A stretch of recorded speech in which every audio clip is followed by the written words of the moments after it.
you our tail of the tape for this bout in the bantamweight division. Devin Gibson versus Albert Incline. Not much of a difference here, Sean. You can see exactly same on the height. Few inch reach advantage for Incline. He's going to want to utilize that. Devin Gibson utilizes very good boxing, very good movement. So Incline's going to want to use that jab to keep his opponent away if possible. Albert Incline made his bare-knuckle fighting championship debut January of last year. He lost a unanimous decision versus David Diaz. He did lose that decision, Sean. However, you can see right here a lot of hard punches, a lot of good power, and not only that, but a lot of heart.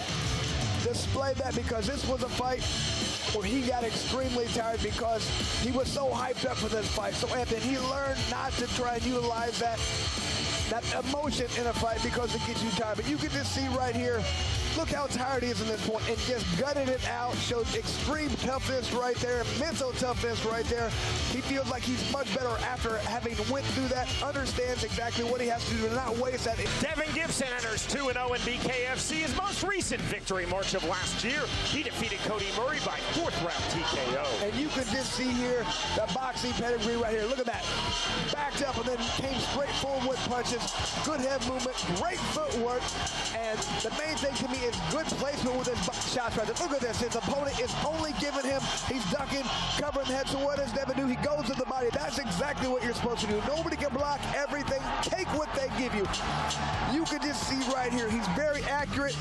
He's very calm. He's very precise. That's what it takes to be a champ at this sport, and he feels like he has all. I know Devin Gibson will move forwards. I cannot move straight backwards.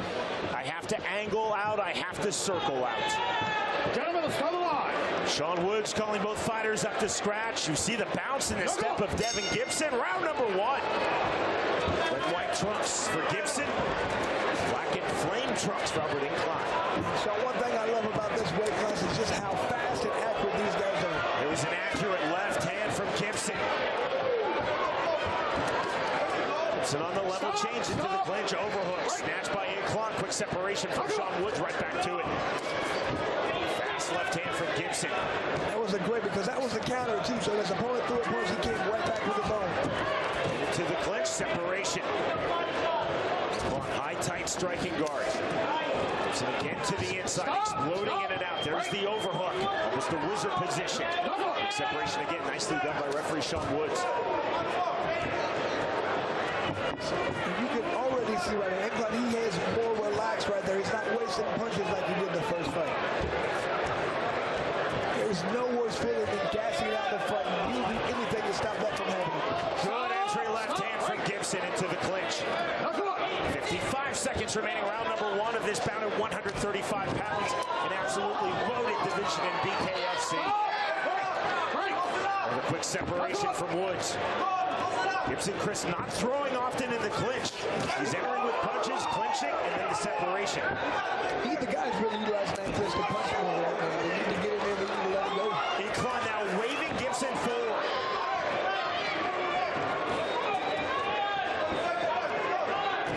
Gibson from the center circle. Now Incline coming forward. I really like what Gibson's doing. Every now and again when his opponent's throwing a jab, he comes right back with his own 2-3. Or 1-2. Incline keeping very disciplined with his hand position. Clever on the right hand from Incline on the turn. Then a swing and a miss. To the clinch. The underhook. Incline, that draws the separation. Final seconds, round number 1. We head to round 2. Round number 2. Off the scratch line, double jab from Incline. Gibson told us in our fighter meeting he thought Incline would wing punches. Incline has really cleaned up his technique in the 12 months since we saw him last at BKFC. You had this classic southpaw versus a right-hander fighter. He only really step outside that lead foot and throw the straight punch is probably going to win. You can see right here, Gibson definitely has an advantage. Threw more punches, landed more punches, much higher percentage as well. Pass left hand from Incline just misses. Gibson resets. Has really improved his striking guard. Very disciplined. To the spear of blood on Incline's chest. To the clinch again. We're not seeing that from either fighter, Chris, is really punches in the clinch.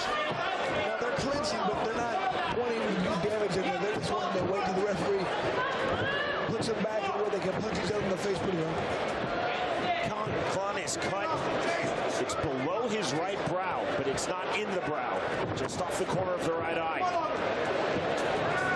45 seconds remaining, round number 2. Overhand right from Gibson, not getting through. Over to the body with the jab from Devin Gibson, then circling out to his right. Incline resetting. High and tight from the center circle, misses with the right hand. There's the jab from Albert Incline.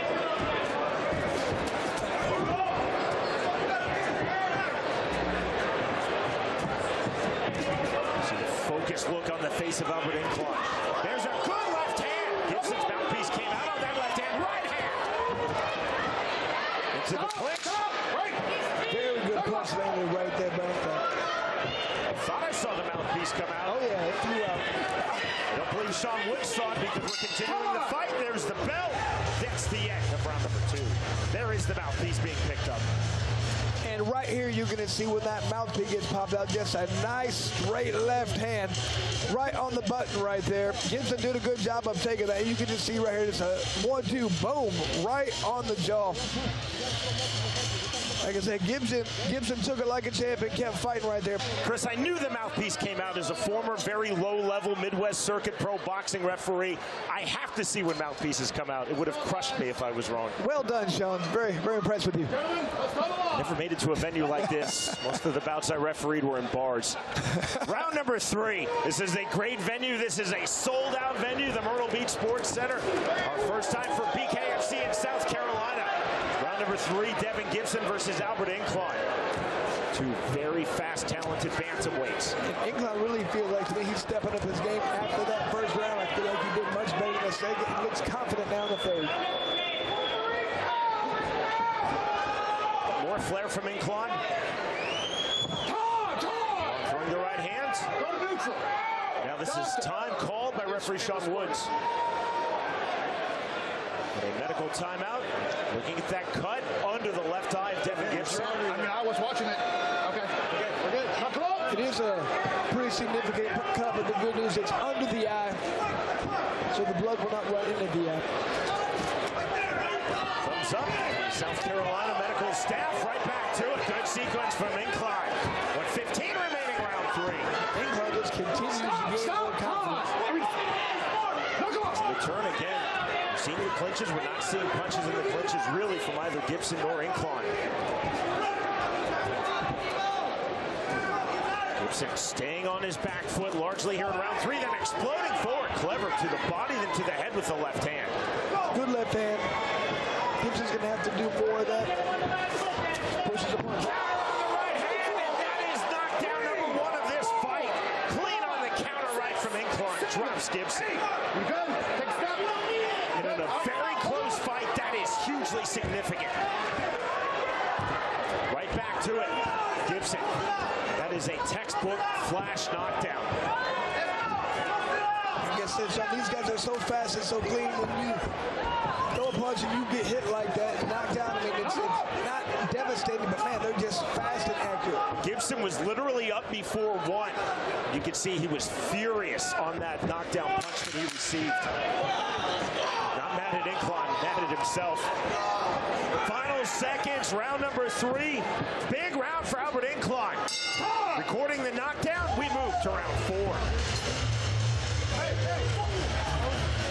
Sean, I am very impressed with Incline. Just transformation from his first fight to the second. We got 2 rounds. We need them both big. We need them both big. When he takes that little flick left, you've got to commit on the attack. Okay. I need you to back him up. He's confident now. He's going to walk into something, and then I need you backing him up. Okay? Where are the feints? Where's the rhythm? Hey, give me it the whole way through. 2 minutes all the way through. 3-4 punches at a time, bro. Every time you throw 3-4 punches, you're good. No waiting. Okay?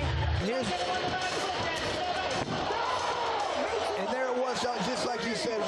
Gibson came in, hit with the right hand, dropped, jumped right back up. There it is, just a nice little right hand, timed perfectly, placed perfectly, and I really like what Gibson, I know there's no last round, but you're down. You have to win these next 2 rounds. Round number 4. And again, no open scoring in South Carolina. And we're not saying that Gibson won rounds 1 and 2, but if he did, that knockdown makes this dead even through 3 rounds, presumably 10-8 to Incline. That's There's a lot of ifs, though, a lot of speculation. But it's very, very possible that these last 2 rounds decide this fight, Chris, assuming, of course, we don't get a finish. Well, even if Gibson lost that second round, that means he has to win these next 2 just to get a draw. Knockdowns can and often do change everything. Right here you have round 3 total punches. You can see the significant advantage right there. On the open parries, then the jab, left hand on the counter, misses from Devin Gibson. Continuing to bleed, really a slice under Gibson's left eye. Mouthpiece came out again.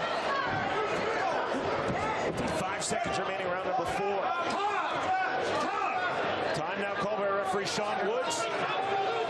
As a referee, you wait until what you believe is a neutral situation or a lull in the action to call time to put the mouthpiece back in. That's exactly what Woods did, as there was no engagement from either fighter. Gibson's just having trouble right now dealing with the speed, I believe, of Incline. Every time he tries to get in, he gets hit with something. Fast on the jab from the southpaw stance into the entry. Again, you see no punches thrown from either man in the clinch.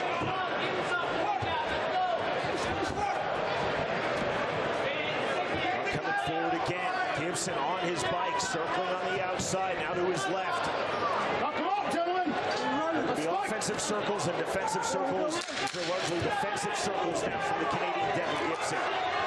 Straight forward, underhook snatched by Incline. Closing seconds, round number 4. Incline forward again as we move to the 5th. Round 5. Let's put it together. Smart. We're off. We're off. We're off. You got it? It's all on you. This is it, Albert.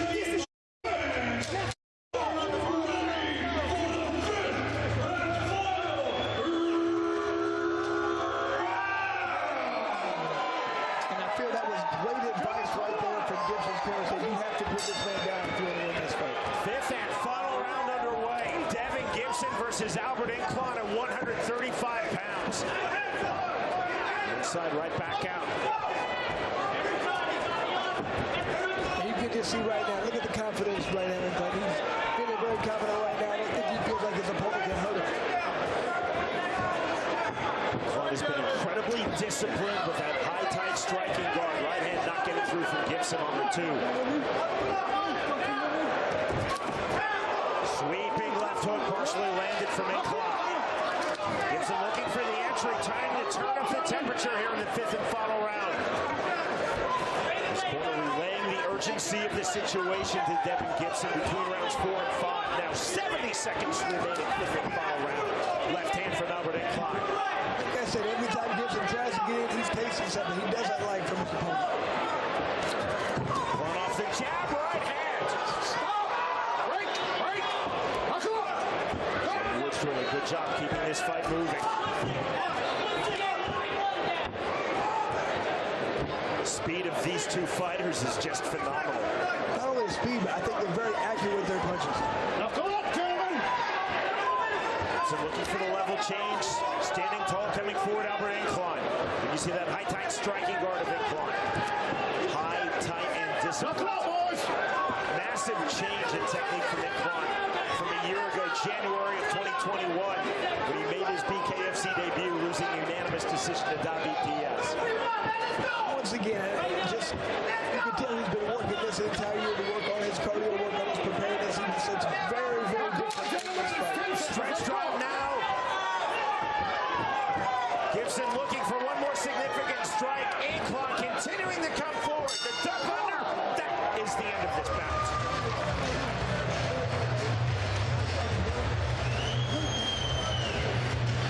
As you think about the 3 South Carolina judges' scorecards, go back to round number 3. The lone knockdown of this fight, Incline on the flash knockdown, dropping Gibson, who was back up before 1. That's still a knockdown. Again, it's not definite, but presumably a 10-8 for Albert Incline. I'm just not sure Gibson was able to put forth enough offense right there to win any of the rounds to change the way the direction this fight was going. Every time he tried to get in, every time he tried to get offensive, he was met with counter punches.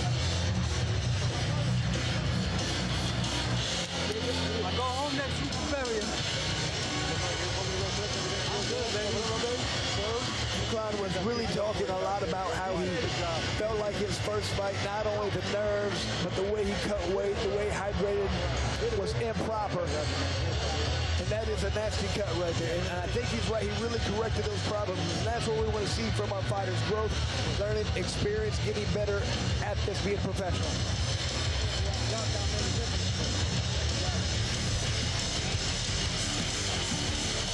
You can see here, much better percentage for Gibson. However, much more activity incline. So same thing when it comes to distance strikes, a lot better percentage for Gibson. However, a lot more being thrown for incline. Again, Albert Incline, as we said at the start of this fight, his mommy Vaughn passing away last Friday. Well, they better let me win this fight. There's no way. So emotional for Albert Incline. Yeah. Now waiting for the 3 judges' scorecards here in South Carolina to be announced by Jeff Houston. Nobody wanted to listen. Bench, here is Jeff Houston. Ladies and gentlemen, after completing the scheduled 5 rounds, our judges at ringside have scored this fight 50-44, 49-45, and 48-46, all in favor of your winner by unanimous decision, Albert Trillflight Incline. And Sean, what a turnaround right there for Albert Incline. Looked fantastic out there. What an improvement from the first fight. I cannot wait to see if this guy continues to improve this way. One loss does not define anyone. Make no mistake, Devin Gibson is a really talented fighter. But if there was a most improved award in BKFC, I think it would go to Albert Incline. In his second fight in bare-knuckle fighting championship, Incline was excellent. The winner by way of unanimous decision, Albert Incline defeats Devin Gibson. I want to continue to make him pay, pop that jab, keep Soto away from it all the time. Tonight, he wears white trimmed in orange and pink. He stands 5 feet 11 inches tall. His official weight, an even 159 pounds. He holds a pro boxing record of 3 fights, and tonight makes his BKFC debut. Fighting out of Broward County, Florida, here is Wanye Sniper Reed. Across the ring, his opponent, fighting out of the blue corner. Tonight, he wears red and gold. He stands 5 feet 9 inches tall. His official weight, an even 158 pounds. He is undefeated in the squared circle at 3-0. Fighting out of Hickory, North Carolina, by way of Brooklyn, New York. Here is the undefeated Tony Loco Soto. And our referee in charge of the action, Andrew Glenn. Wanye Reed told us, I respect the power of Tony Soto. I will negate that power with my very fast counter punches. Round number 1. Red and gold trunks for Tony Soto. White and pink trunks for Wanye Reed. Jab to the body. Soto coming in hard with big swings. After that entry left hook, circling back out. Well, I know Soto said he wants to let this knockout come, but it looks like he's throwing hard punches right now to try to make that happen. They can step in right hand. Misses from Reed. He resets. Double jab from Reed. Not there. Soto to the inside. Soto stiff jab.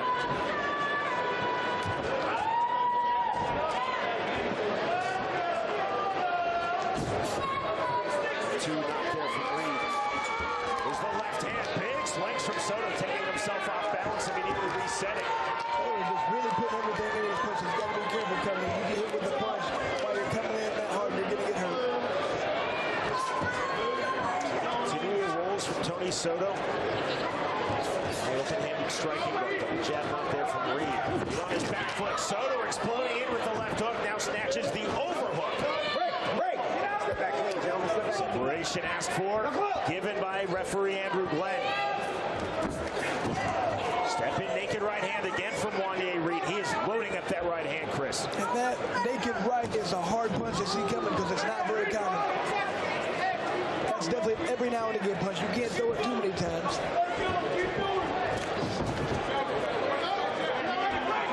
Getting through from Soto. Walk down pressure from Tony Soto. Now takes the backward step.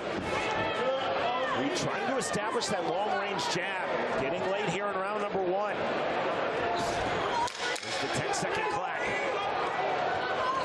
Stiff jab. That landed from Reed. To the clinch, the overhook. Left hand from Soto to the bell. We move to round 2. Very tight round there, Sean. Nobody was able to really get the upper hand. Difficult round to call right there as far as for the judges. Glad I'm not judging that one. Getting himself a little off balance. The outstanding bare-knuckle and boxing trainer Ryan Perez in the corner of Wanye Reed. We'll also note BKFC fighter Howard Davis is teaming with One round will be a little more offensive, all right? You can see, look at Soto up first right now. You can check the cardio's there.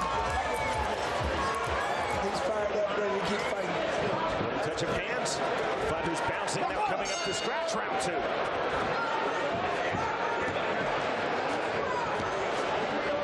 Soto again. Told us he wanted to explode from the outside to the mid-range. 59% of the time, fighters tell us explode from the outside to the pocket. Left hand, more big swings from Soto. Right back from Reed. He has that very long-range jab. Big right hand. For 1-2 from the Jamaican Wanye Reed. So again looking for the entry. That's ruled a slip, and correctly so by Andrew's right. And that's what I'm talking about. Soto's continuing to put so much forward pressure right there. He's off balance as he's throwing his punches. He needs to get his feet under him a little bit more. 60 seconds remaining round 2. He just wants to land those hard punches so bad. He's putting a little too much in. He needs to take his own advice right there and let the knockout happen. You see Reed playing on the one, on that long jab. Feint from Soto. Jab not there from Reed. Entry right hook from Soto, again coming forward. 45 seconds remaining round 2. I'd like to see Reed throwing some more of those right hands, providing two after the 1-2 is really good tough. There it is right there. He's just not throwing it. That's a good left hand lands from Soto. There's more significant punches at this stage of the fight.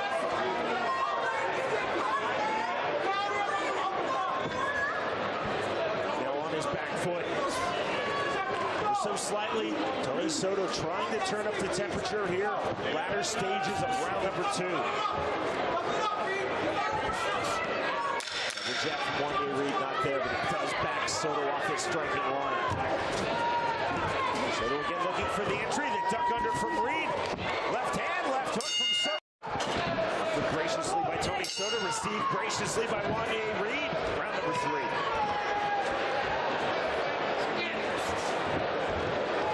Animosity is rare in this promotion, Chris. There's so much camaraderie. Yeah, just like at the Knuckle Mania promo we just did. Like other organizations who I've commentated for, we don't manufacture heat. When it's real, we embrace it. We don't artificially create heat. There's no need to, Sean. It's just organic here. 80 seconds remaining round 3. That was audacious from Wanye Reed. Rear right uppercut through it naked. Missed on that. That allows the entry off of that punch for Soto. To the clinch. Either fighter looking active in the clinch. Separation clean. And not a lot of, you can see right here, the strikes from last round. Soto almost doubled up his opponent. By the way, I never bought into the manufactured heat. That's why I stopped commentating for one We like to hear, Sean. 1-2, chest misses from Wanye Reed. And you can really see, it looks like right now, Soto's color is really starting to take over. He feels refreshed. It looks like he's actually starting to step up his movement and his output. High and tight on the striking guard for Soto off the jab. 20 seconds to go. Round number 3 of this welterweight fight. Into the clinch. Soto on the overhook. Lands the left hand. Good refereeing from Andrew Glenn, allowing this to go. Now the inactivity. That's the break. Final seconds. Round number 3. Soto again to the body. Good sequence for Tony Soto. Hard to the body, to the bell as we move to round 4. The best sequence of his fight for him right there. For Soto. Really looks like he's starting to take over this fight. Reed looks tired right now. He's going to have to really regroup if he wants to have a chance to win this fight. He's going to have to come out this round different. Really start applying some pressure to Soto. Push him backwards. Your right hand is good and killing it. Leaving that right hand for the right hand. The right hand for the right hand. Got it? Hey, 1, 2, 1, 2. Right here, you can see the end of this round. Soto really pouring it on right there. And you can see Reed just defending, not coming back. That's how you have to stop a guy from continuing to put an onslaught of punches. You have to come back with your own hard punches. You can't just keep ducking and blocking. That does not work, especially with the judges. Tony Soto was so eager to get up to scratch to start round 4, he nearly forgot his mouthpiece. Good corner work. They had to call him back. Round number 4 underway. So no doubt felt very good about how he finished round number 3. Sequence to the body. There's a right hook to the body, and that drops Wanye Reed. That's the continuation of the body punches for round 3 here into the early stages of round 4. And Reed doing a hard look at his corner. You can tell he does not want to be here. Time called now by referee Andrew Glenn. So it's the knockdown score, the mandatory 8, and now the medical timeout called by Glenn. This fight is over, and there is the win for Tony Soto. Now 4-0 in BKFC. Let Soto's celebration begin. And there it was.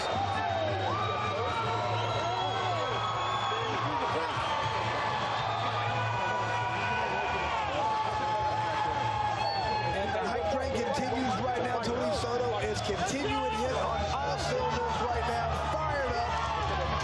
Looked fantastic out there. Kept getting stronger as the fight went on. That's what we want to have some people back up. This guy continues to get tougher as the fight goes on.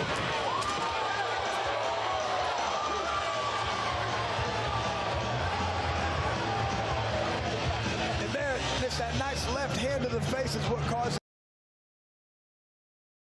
Off microphone, I just spoke to referee Andrew Glenn.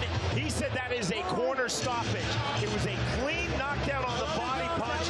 Reed then taking the mandatory 8, and then Ryan Perez in the corner of Wanye Reed, Reed's trainer, stopping this fight. I think that was a good job. As Reed looked over, you could tell the look in his face. He wanted out of there. So as soon as the corner recognizes that you should not have your fighter continue, they're just going to take damage. You let your fighter fight until you know he has no chance of winning. Your corner in all combat sports should always be your advocate. They should never be your bully. We go to Jeff Houston. Ladies and gentlemen, the red corner steps in and calls a stop to this fight at 31 seconds into round number 4. For your winner by TKO and still undefeated, Tony Loco Soto. Another fantastic performance by Tony Soto. Just continues to keep rolling. This guy definitely wants a title, and he's trying to set himself up for that. He's doing a great job, Sean.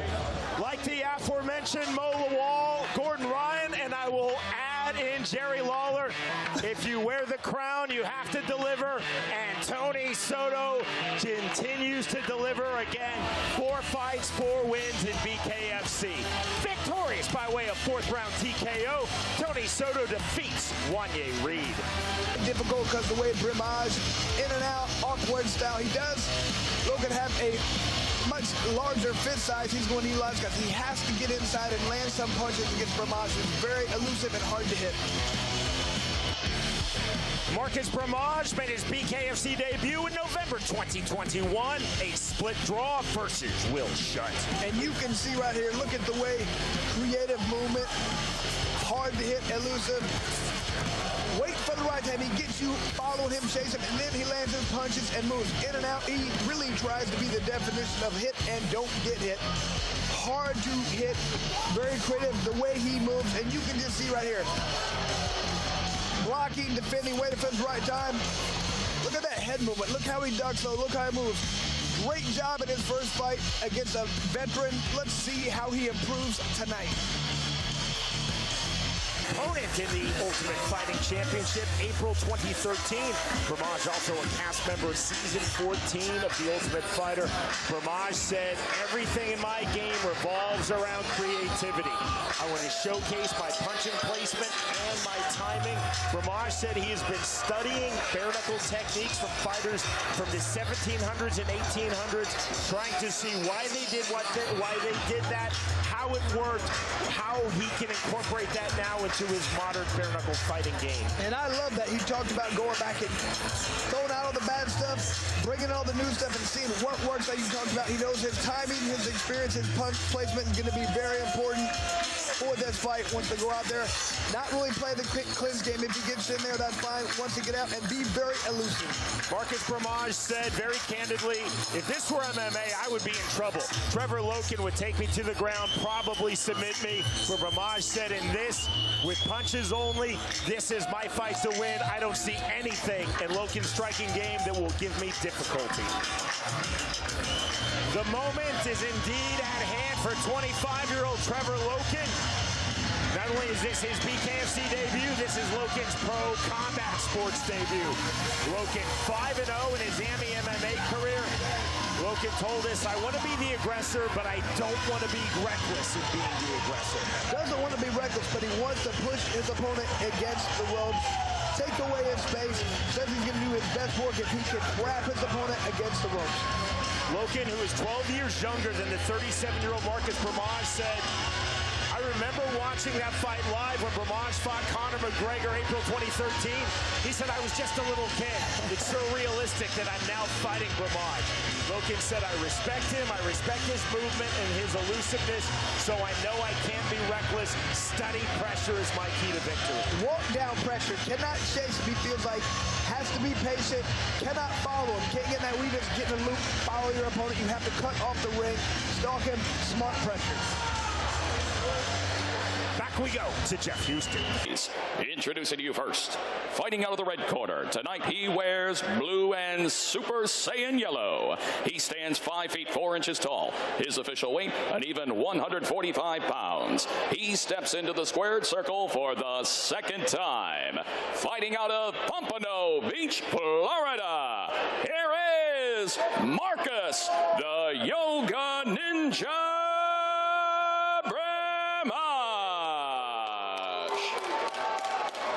Across the ring, his opponent, fighting out of the blue corner. Tonight, he wears black and red. He stands 5 feet 10 inches tall. His official weight, 145.5 pounds. Tonight, he makes his BKFC debut, fighting out of Raleigh, North Carolina. Here is Trevor Loken. And our referee in charge of the action, Dale Fry. Marcus Bramage in studying bare-knuckle fighters and fighting techniques from the 17 and 1800s said, I really noticed how fighters would use their lead hand defensively for blocks and then throw power with the rear hand. I'm looking to do it. Immediately, a hammer fist, windmill hammer fist off the scratch line for Marcus Bramage. Straight forward and 10 in the black trunks, Trevor Loken. Bramage in the blue trunks, and down goes Bramage. And that's ruled a slip by referee Dale Fry. Wow, not sure if that's accurate. Big right hand clean from Loken. Left hand. Huge right hand, and down goes Bramage. That is a clean knockdown. And he is hurt. Loken is just coming with straight hard punches.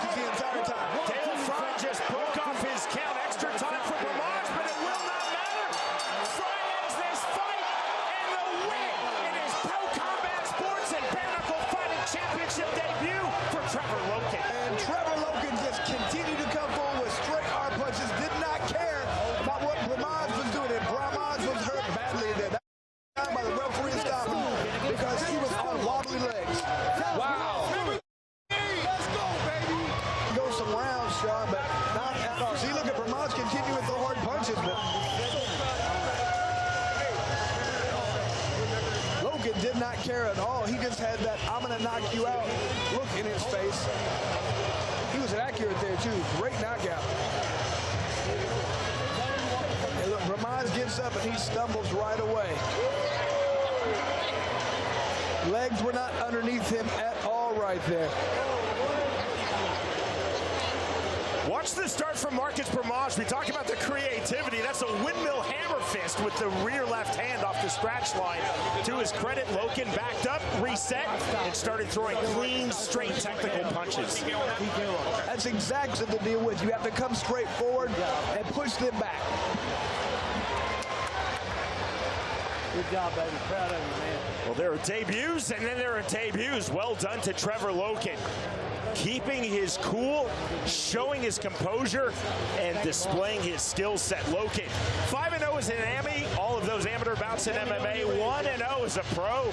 And, of course, that win here at BKFC. Amen right here, baby. Nothing to be ashamed of, baby. Proud of you, man. Nothing to be ashamed of. We go to Jeff Houston. Ladies and gentlemen, our referee in charge of the action, Dale Fry, steps in and calls a stop to this fight at 40 seconds into round number 1. For your winner by TKO, Trevor Loken. Fantastic debut, Sean, for Loken. Came in with just straight hard punches. Looked fantastic. I cannot wait to see this guy fight again. Trevor Loken told us steady pressure is the key. That was steady pressure along with clean, hard strikes. The creativity, the wide open nature of Marcus Bramaj did not deter Loken in his pro combat sports debut. A beautiful right hand to the finish line. The winner by way of first round.